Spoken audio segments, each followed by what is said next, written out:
पर ये सारे इलाके का मल मूत्र जमा होगा, गू घान जिसको बोलते हैं वो जमा होगा। आज नहीं तो 10 साल के बाद जब ये भरेगा, जब ये लीक होगा या खुदा न खास्ता जब ये फटेगा, तो यहाँ पर रहने वाले 15,000 लोग प्रभावित होंगे।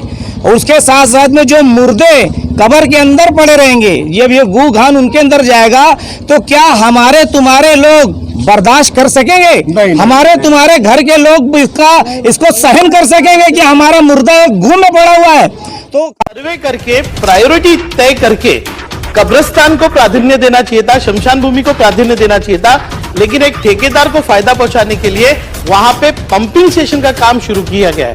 अध्यक्ष महोदय, मेरी मांगनी है कि महानगर पालिका को सर्वे करके डीपी के अंदर प्रायोरिटी तय करके कब्रिस्तान शमशान भूमि का पॉपुलेशन टू रेशियो समझकर वहां पे कब्रिस्तान और शमशान भूमि को प्राधान्य दिया जाए, ये मेरी मांग।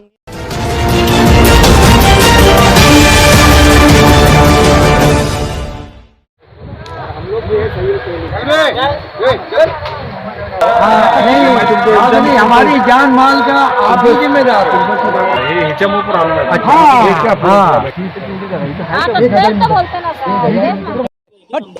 नमस्कार, आदाब। आइए बात करते हैं भिवंडी शहर के पूर्व के हिस्से में एक नई राजनीति। हालांकि ये थोड़ा सा पुरानी हो चुकी है। इस वक्त मैं जहाँ खड़ा हूँ ये रास्ता है और कब्रिस्तान के लिए रहेगा, और ये कब्रिस्तान का हिस्सा है। और आज 4 बजे रईस शेख के हाथों इसकी ओपनिंग होनी है।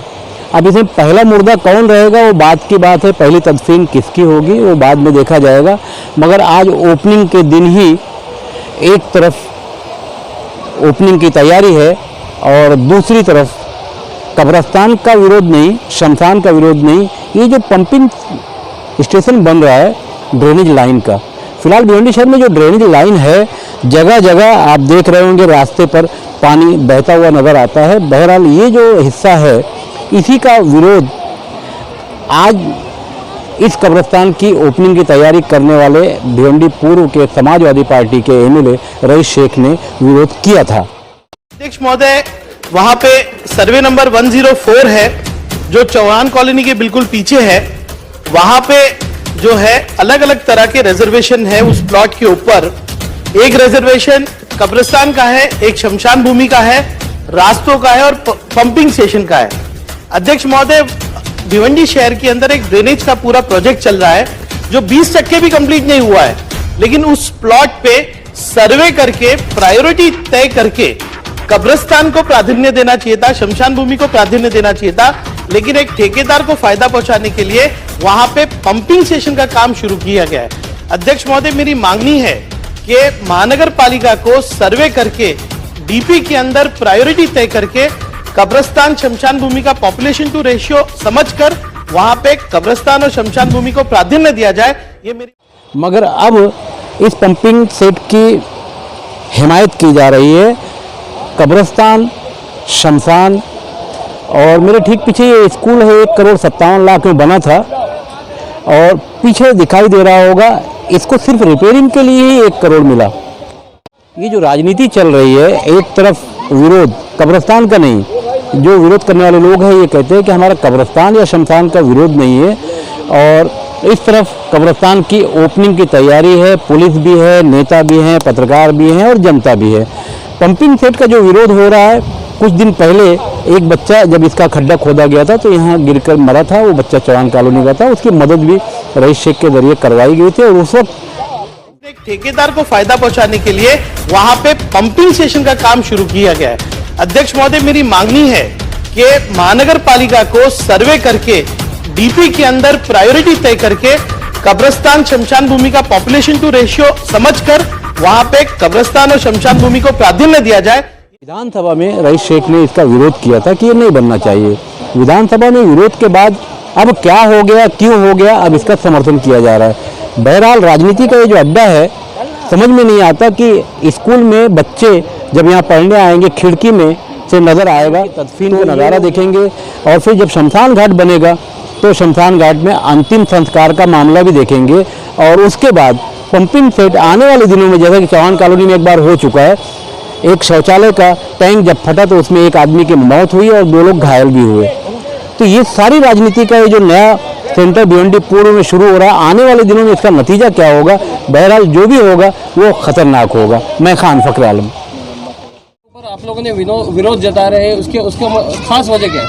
ये आपके कहने के मुताबिक हम लोग विरोध नहीं जता रहे। ये कब्रिस्तान का काम होना बहुत अच्छा काम है।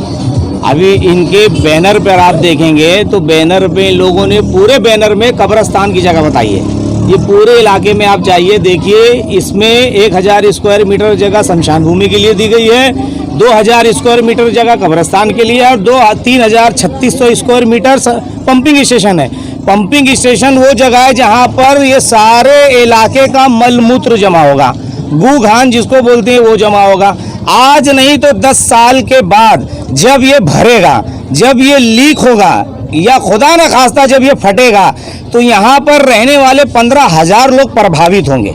और उसके साथ साथ में जो मुर्दे कब्र के अंदर पड़े रहेंगे, जब ये गू घान उनके अंदर जाएगा तो क्या हमारे तुम्हारे लोग बर्दाश्त कर सकेंगे? हमारे तुम्हारे घर के लोग इसको सहन कर सकेंगे कि हमारा मुर्दा एक गू में पड़ा हुआ है? तो कब्रिस्तान का हमारे को विरोध नहीं है, काबिल तारीफ काम है आपका, करिए। उसके साथ साथ आप ही ने आमदार रईस शेख साहब ने विधानसभा के अंदर बोला था कि एक निजी कंपनी एक ठेकेदार को फायदा पहुंचाने के लिए वहां पे पंपिंग स्टेशन का काम शुरू किया गया, पंपिंग स्टेशन बनाया जा रहा है, जिसका मैं विरोध करता हूं। तो कल तक जब आप विरोध कर रहे थे विधानसभा के अंदर ऑन रिकॉर्ड, तो आज ऐसा क्या हो गया कि आप ये बनने दे रहे हैं? ये हमारा सवाल है और ये आवाम सारी जानना चाहती है रईस भाई कि आप ऐसा काम क्यों करें? आप हमारा प्रतिनिधित्व कर रहे हैं, आप हमारे रहनुमा हो, आप कब्रिस्तान बनाइए, साथ में शमशान भूमि होना चाहिए, मगर पंपिंग स्टेशन बर्दाश्त नहीं होगा। मस्जिद में जो मैंने विरोध किया उसका सिर्फ मकसद ये था कि वहाँ पर ये ऐलान किया गया कि 4 बजे वहाँ उद्घाटन होने वाला है कब्रिस्तान का। इसका मतलब लोगों को संदेश दिया गया कि आप लोग वहाँ उद्घाटन में शामिल हो, और वहाँ पर कोई उद्घाटन में कोई मुफ्ती मौलाना शहर के कोई बहुत बड़े लोग नहीं आ रहे, सिर्फ सियासी लोग आ रहे हैं, जिसमें एमएलए साहब है, फर्रुख है और आजमी साहब हैं जो उसके अध्यक्ष है समाजवादी के। तो वो लोगों के लिए मस्जिद से ऐलान किया जाए, मस्जिद को सियासत का अखाड़ा नहीं बनाना चाहिए, ये मेरी सोच है। इसलिए मैंने ऑब्जेक्शन उठाया और भरे मस्जिद में उठाया।